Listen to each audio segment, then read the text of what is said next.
ఎన్నికల వేళ మహబూబ్ నగర్ జిల్లా కొడంగల్ నియోజకవర్గంలో కాంగ్రెస్ తెదేపా వర్గాలు పరస్పరం దాడికి దిగాయి.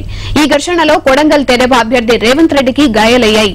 తనకు భద్రత కల్పించడంలో పోలీసులు నిర్లక్ష్యంగా వ్యవహరించారని ఆరోపిస్తూ రేవంత్ కోస్గి పోలీస్ స్టేషన్ ఎదుట ఆందోళనకు దిగారు. మహబూబ్ నగర్ జిల్లా కొడంగల్ నియోజకవర్గ తెలుగుదేశం అభ్యర్థి రేవంత్ రెడ్డిపై కాంగ్రెస్ వర్గీయులు దాడి చేశారు. దీంతో కొడంగల్లో ఉద్రిక్త పరిస్థితులు నెలకొన్నాయి.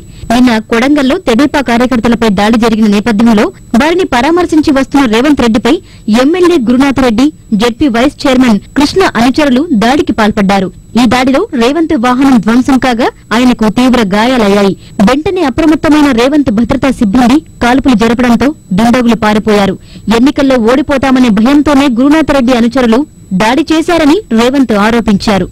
500 మంది దాదాపు మాస్ గా వచ్చి మీద పడి అసలు రావడమే స్టార్ట్ చేసిండ్రు. అసలు అంటే ఒక్క నిమిషం కూడా ఆగకుండా మేము పోయింది నలుగురు మీద 100 మంది పడి దాడి చేయాల్సిన పరిస్థితి ఎందుకు? కృష్ణ వైస్ చైర్మన్ కృష్ణ, గురునాథ్ రెడ్డి కొడుకులు ముందు నించొని లీడ్ చేసి కొట్టిస్తున్నారు.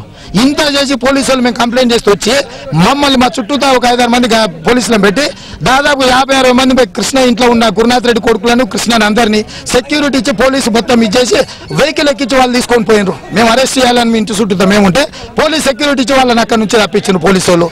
తనకు భద్రత పెంచాలని తాను కోరినా పట్టించుకోకపోగా ఉన్న 3 గన్మెన్ల నుంచి ఒకరిని తొలగించారని రేవంత్ ఆరోపించారు. పోలీసులు కాంగ్రెస్ కు అనుకూలంగా వ్యవహరిస్తున్నారని ఆరోపిస్తూ కోస్గి పోలీస్ స్టేషన్ ముందు రేవంత్ బైఠాయించారు. తగిన భద్రత కల్పించాలని డిమాండ్ చేస్తున్నారు. సార్, ఇక్కడ దారుణంగా ఉన్న పరిస్థితులు మీరు దయచేసి సెక్యూరిటీ ఎన్హాన్స్ చేయండి. నేను నిన్న కూడా డీఐజీకి మాట్లాడినా, సార్ నాకు అట్లీస్ట్ షాడో పార్టీ లాగా పోలీసుని అరేంజ్ చేయండి, లేకపోతే గ్రామాలలో దాడులు జరుగుతున్నాయి, మేము ఎక్కడ వెళ్ళలేని పరిస్థితి అని చెప్పిన రిటర్న్ లో కూడా ఇచ్చిన. మేము ఈ రోజు వరకు ఇచ్చేయాలి.